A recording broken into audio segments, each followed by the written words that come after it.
Bienvenue sur Manipura, un podcast de développement spirituel qui s'adresse à vous si vous souhaitez vous reconnecter à votre plein pouvoir en prenant confiance en vos capacités et en étant aligné avec vous-même et l'univers, vers une sphère émotionnelle et mentale équilibrée et un ego sain.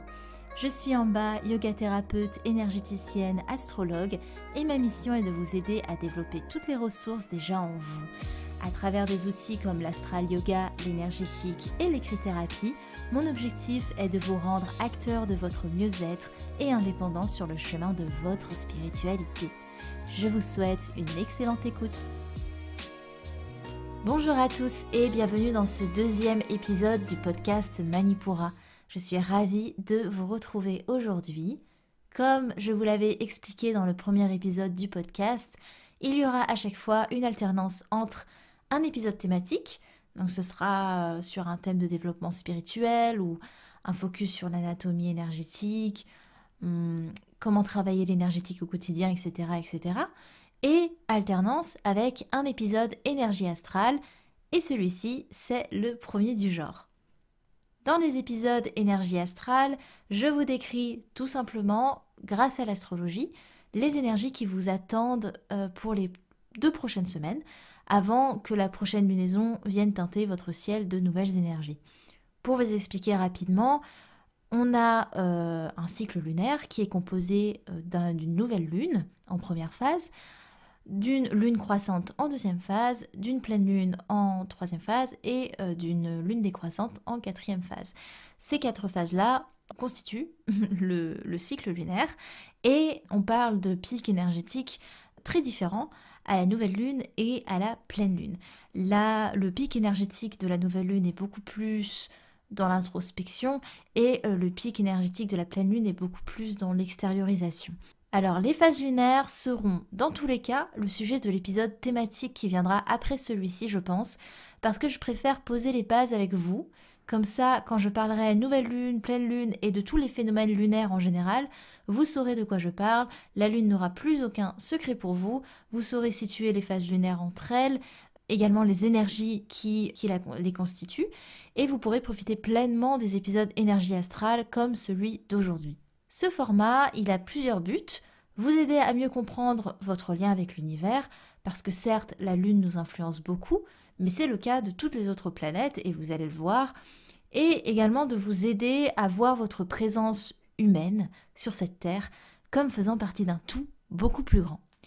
On est sensible aux énergies des planètes, la Lune en est l'exemple le plus connu, elle influence sur les marées, les animaux aussi qui sont beaucoup plus actifs en période de pleine Lune, la pousse des végétaux, donc ce serait illogique de penser que l'homme serait épargné de cette interaction continuelle avec les énergies des planètes.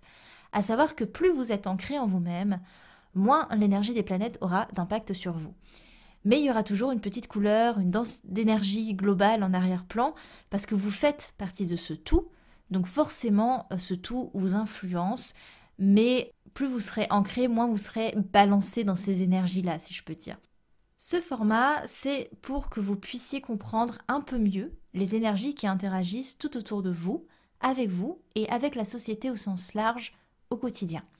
Ce format me permet également de vous donner quelques notions d'astrologie au passage, si toutefois c'est une pratique qui vous intéresse.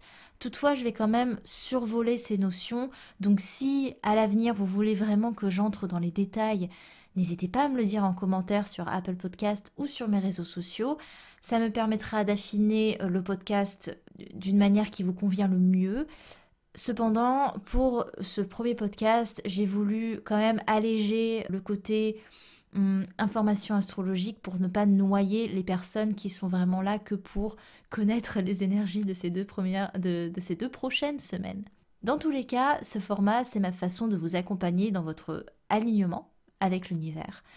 À noter que c'est un format qui n'aura pas de retranscription écrite, parce que je pense qu'honnêtement les formats écrits ce serait assez lourd en format écrit, mais les retranscriptions concerneront uniquement les épisodes thématiques comme je vous l'ai précisé dans le premier épisode. On va finalement commencer sur notre fameuse nouvelle lune, la nouvelle lune qui nous attend ce 14 décembre 2020. Oui, 2020. Dans ma tête, j'étais déjà en 2021. Non, 2020. Aujourd'hui, donc le 14 décembre, on a une nouvelle lune en Sagittaire avec une éclipse solaire. Donc on commence fort pour ces épisodes d'énergie astrale. Je vais vous faire un petit point rapidement sur ce qu'est une éclipse solaire, ça me permet de vous introduire à ça. Une éclipse solaire, c'est, pour la partie pratique, un phénomène quand la Terre, la Lune et le Soleil sont alignés sur un même axe. La Lune est au milieu, donc vous avez alignement Terre, Lune, Soleil, et depuis la Terre, on a vraiment cette vision d'un Soleil caché derrière la Lune.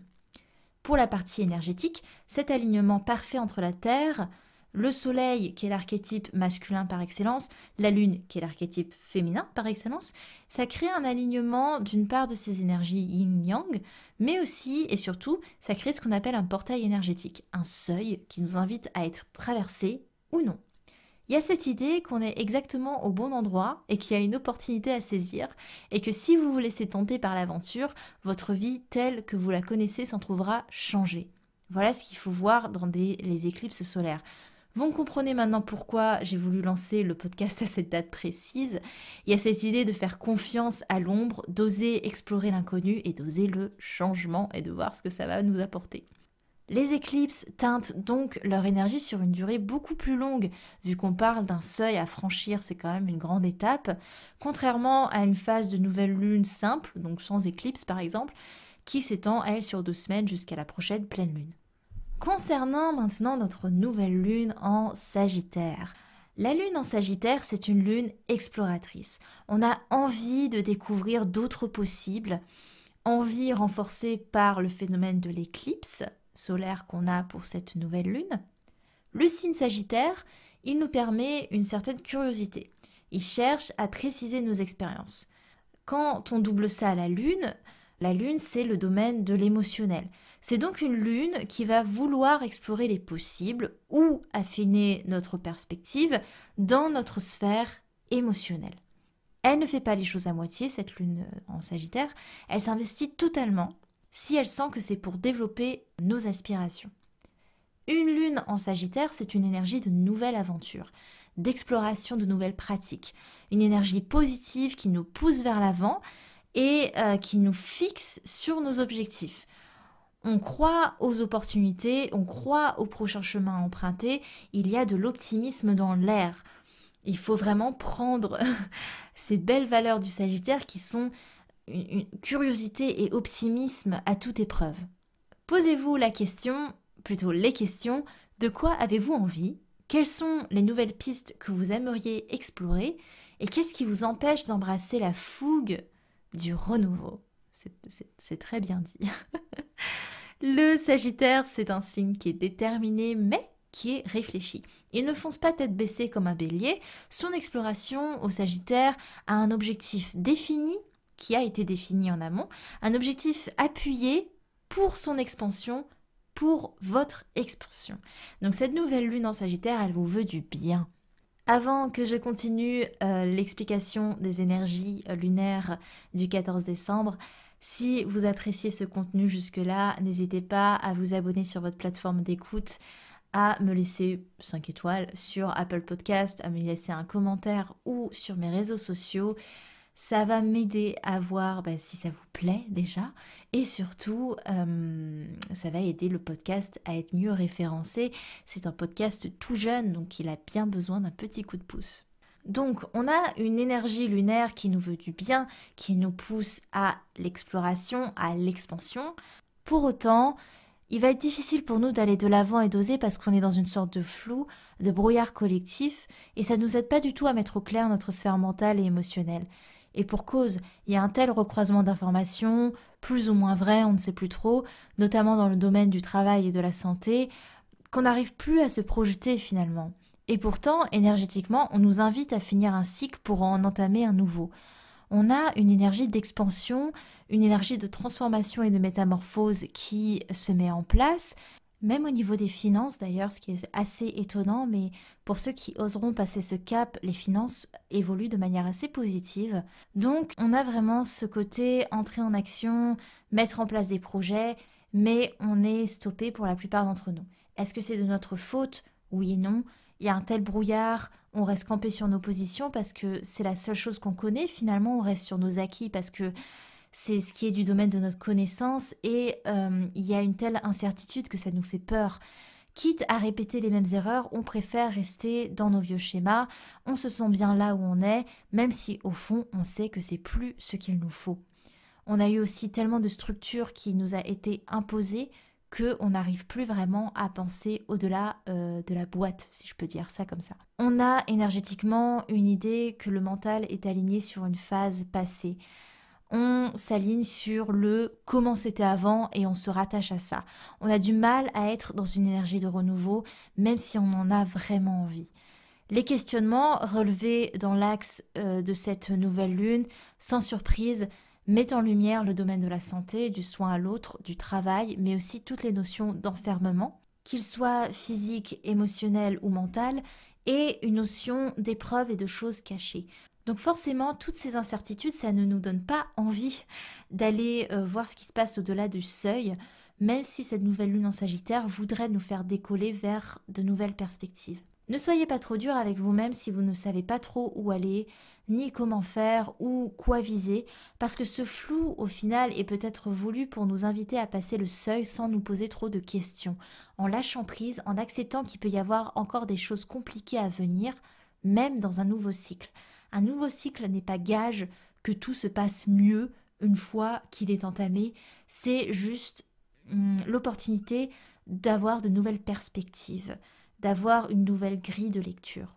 En résumé, pour cette nouvelle lune en Sagittaire, il y a la notion de soit rester sur nos positions passées en espérant presque utopiquement qu'elles s'améliorent, soit sauter le pas d'un nouveau cycle sans savoir où il nous mènera, en acceptant l'incertitude, en acceptant le brouillard et en faisant confiance avec l'optimisme du Sagittaire qu'on va vers une expansion, vers l'exploration de nouveaux possibles. Et même si ces nouveaux possibles sont teintés d'incertitude, d'accepter cette incertitude comme étant ce qu'il nous attend. Pour finir, à chaque fois, à chaque fin de podcast, je vous donnerai un exercice d'écrit-thérapie adapté et une posture d'astral yoga adaptée également. Pour l'écrit-thérapie, je vous suggère de vous installer dans un endroit confortable, de prendre vraiment le temps. Donc si vous écoutez ce podcast dans la voiture, dans les transports ou autres, n'hésitez pas à revenir à cette écoute quand vous serez à la maison tranquillement. Prenez le temps de vous installer, munissez-vous d'un carnet, d'un stylo et vous allez lister et même détailler les réponses que vous donneriez aux questions suivantes. Première question, de quoi avez-vous envie pour ce mois? La deuxième question, quelles sont les nouvelles pistes que vous aimeriez explorer? Donc, n'hésitez pas à faire pause pour noter les questions. Et troisième question, qu'est-ce qui vous empêche d'embrasser le renouveau, de passer le cap, de mettre ces choses en place? Ces trois questions assez simples, je vous invite vraiment à détailler vos réponses, à prendre le temps de faire ce travail. C'est la meilleure manière pour vous de cibler vos objectifs, de voir les possibles blocages et de voir également ce que vous pouvez faire pour les mettre en place. Puis, je vous donne une pratique d'astral yoga. C'est la posture de l'archer, plus précisément, que je vais vous montrer. Le porte-parole de la période Sagittaire. Pour cela, je vous invite à aller cliquer dans les notes de l'épisode. Il y a un lien pour vous montrer la posture de manière visuelle. Ce sera toujours plus parlant comme exemple que de vous faire une version audio. Et voilà, n'hésitez pas à placer cette posture dans votre pratique. Même si vous n'avez pas de pratique quotidienne, vous pouvez prendre cette posture quand vous avez besoin de définir des objectifs, de les préciser et de les viser avec détermination. Donc j'espère que ce point énergétique pour les 2 prochaines semaines vous aura aidé, vous aura donné des indications pour comprendre au mieux ce qui se passe autour de vous, mais aussi en vous. N'hésitez pas à m'envoyer un commentaire sur Apple Podcast ou sur les réseaux sociaux pour me dire comment ça se passe pour vous, comment vous ressentez ces énergies-là. Et je vous souhaite tout simplement de vivre une très belle nouvelle lune en Sagittaire. Profitez de ces énergies d'exploration, d'expansion que nous offre le Sagittaire. Je vous remercie pour votre écoute. Manipura, c'est déjà terminé pour aujourd'hui.